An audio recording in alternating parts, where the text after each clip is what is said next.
Peace, what's up? This is Jarrell with Quantum Light Consciousness. Today we're going to talk about going into your own darkness, healing yourself, healing your darkness, and going into your own soul and regathering those lost pieces that you need to integrate to make the jump into 5D and up. This is a cool topic because it's kind of portrayed in Hollywood movies and in popular TV shows, and just, is reflected in life in general, just because, if you're a person existing on the third dimensional plane, you kind of have, lost pieces of yourself that you always felt incomplete in one area in your life, or you've always felt, you may have been shorted somewhere emotionally, or you might have been mistreated, or you might have been, inundated with a program from a parent, a false belief or something like that. This video is going to be about going into yourself and being able to feel like you can move forward and be whole within your own energy and your own frequency. It's more of a deeper topic in order to get somewhere in your inner understanding and being in that space whilst dealing with the emotions and the thought forms and the habit forms that are projected against your field. So it's also a process. Being in that everyday routine that you have to go through, that you're doing, that you're living your life through, whilst regaining your soul pieces and reintegrating those, it's very challenging. However, it can be done if you're committed to it. It really depends on your state of conviction. Like when I first got into this stuff, eventually, it's like, enough's enough. You're tired of getting lied to. You're tired of everything just being false. You turn on the TV, it's lies all day. You go to school, it's lies. You go somewhere to get a job, it's lies. To tell you to be a person, be this person, work for this corporate entity, it's a lie. You have to record.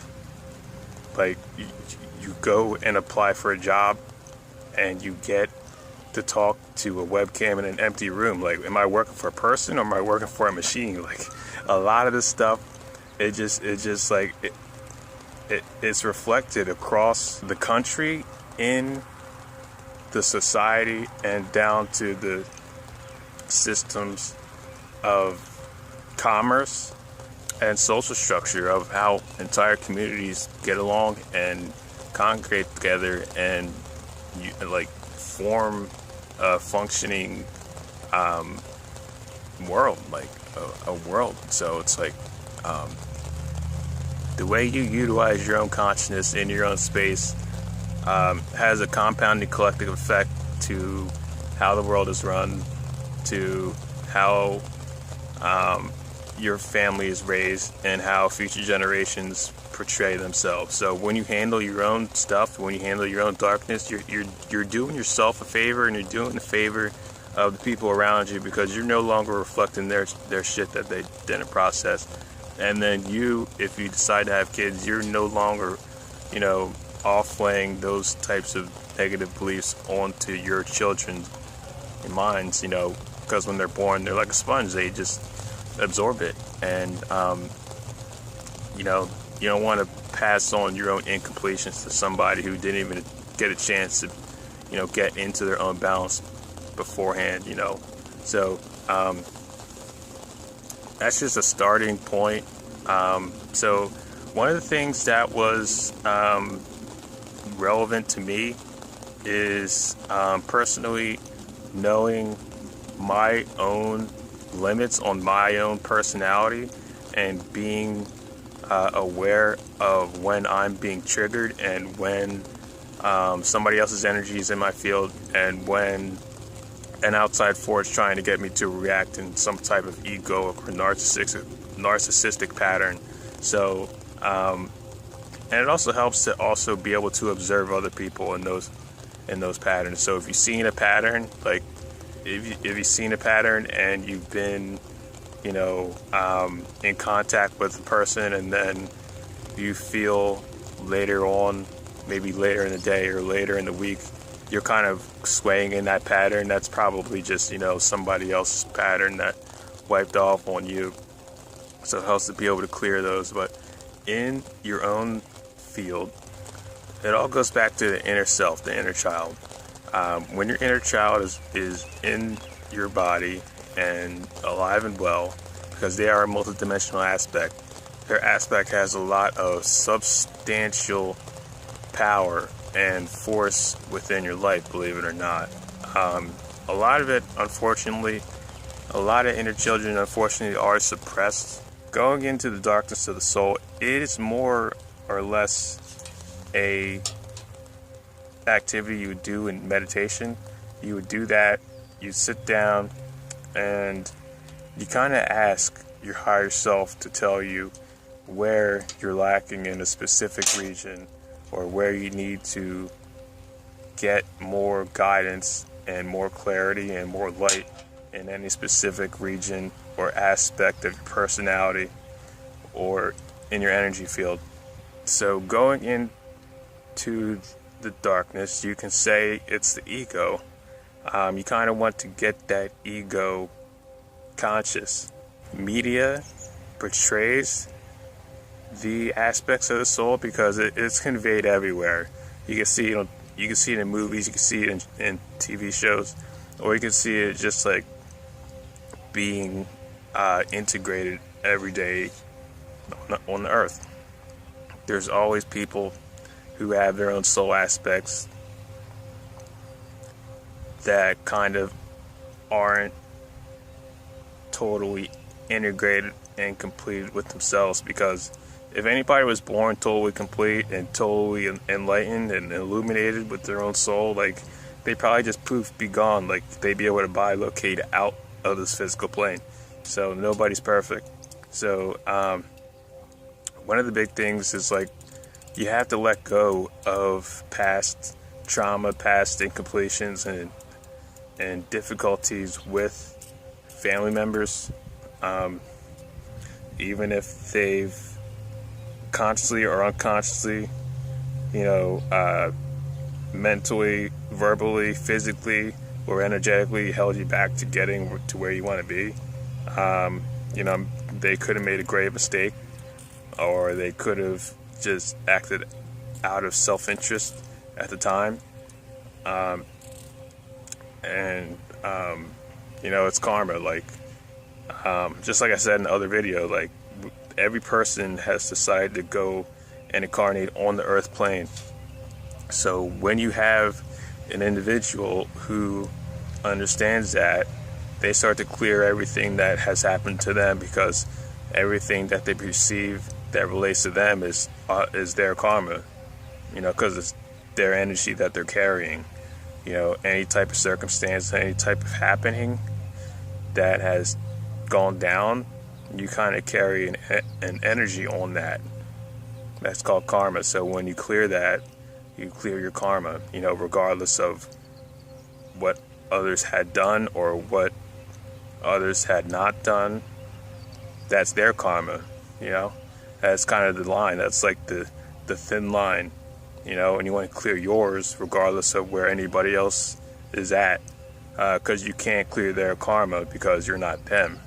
They have their own energy. Even if the energy is kind of tangled, you kind of have to sift through and be more like a surgeon and just like use that scalpel to kind of like cut those hooks, cut those cords where the technicality is like, it's like, I love and appreciate you, but that's your energy that you are siphoning off and choosing to remain in. So I'm going to go ahead and remove that hook, because I choose not to hold my field like that. I choose not to hold myself in that negative energy continually from something negative that happened in the past.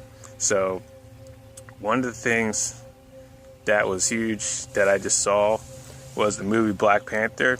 In that movie, they go deep into their own souls, and they find out, like, what's going on with their ancestors and stuff. So, in the part of the movie where Killmonger, he goes in and he goes to see his, like, dad,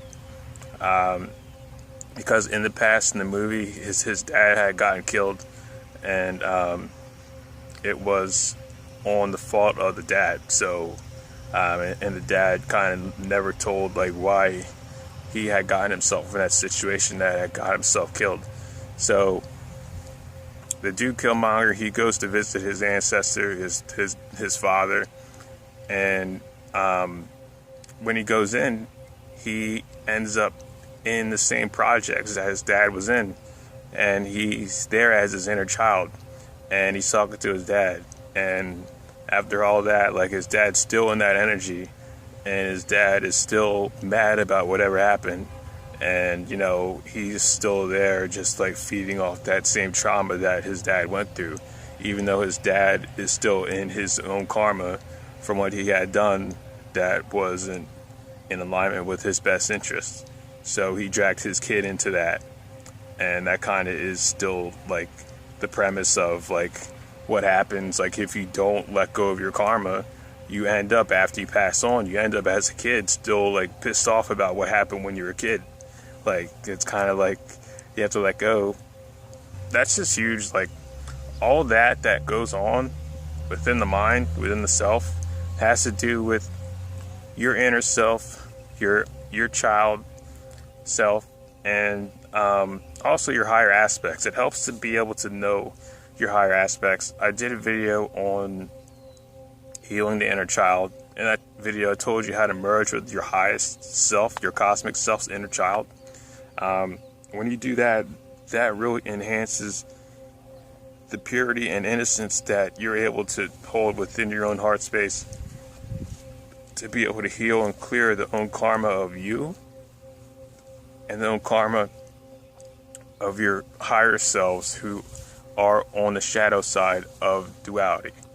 That's like that's like a secret that a lot of people just don't even pay attention to. That's what soul retrieval is all about. It's about bringing the lost aspects of your soul back into the light.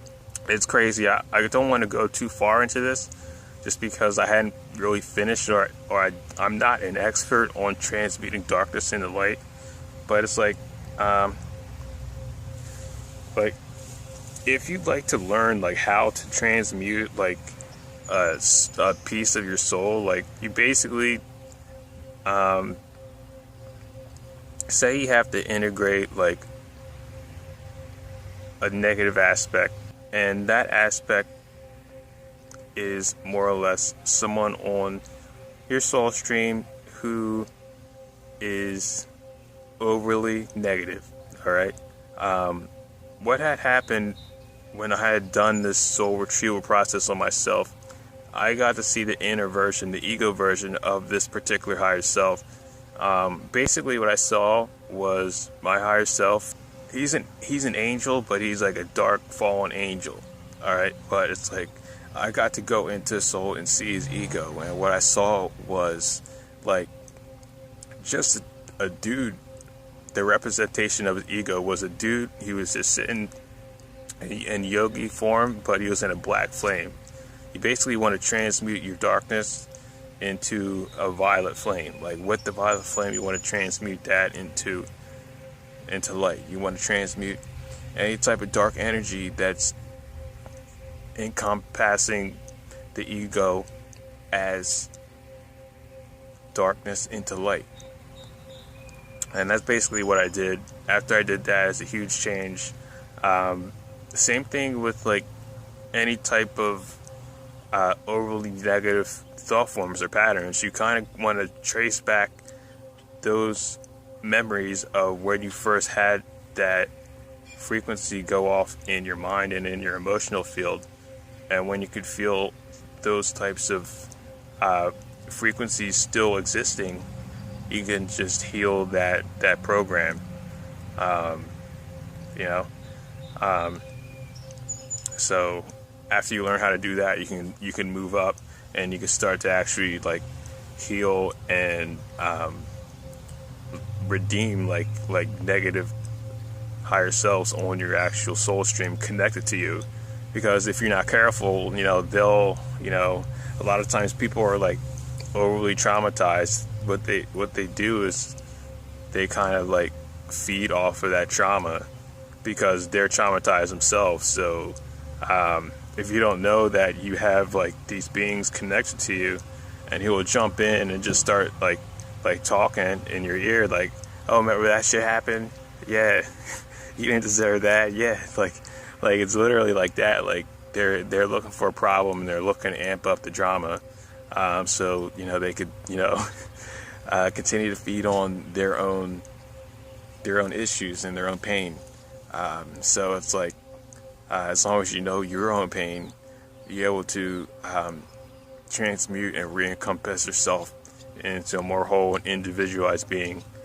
So that's it. I just wanted to do a quick video on just healing your darkness and getting into those lost soul aspects, because I don't really see many people talking in detail, in specific detail on exactly what soul retrieval is and how you can do that with the inner child. So much love, peace, and just if you guys would like a session, I do sessions at quantumlight.net. I do healing, I do intuitive coaching. So thanks, and I'll talk to you soon.